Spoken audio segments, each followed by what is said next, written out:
Welcome to Word Up with Sofia, where one word a day makes you smarter in every way. Today's word is calculate. Can you say it out loud? Calculate. Awesome. Calculate means to figure out by using numbers or logic. Let's break that down. You might count or use numbers to solve a problem, like figuring out a total or amount. Here are some words that mean the same as calculate. Say it with me.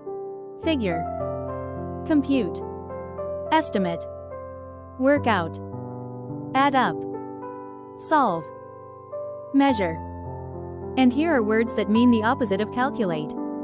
Guess, misjudge, estimate poorly, forget, ignore, disregard, overlook. Here's a great example. Sofia had to calculate how many cupcakes she needed for the party.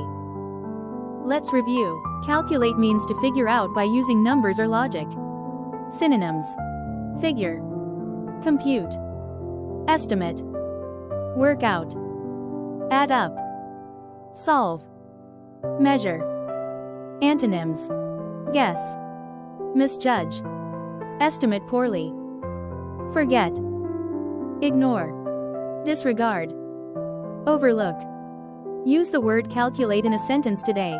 Don't miss tomorrow's word, it's a good one.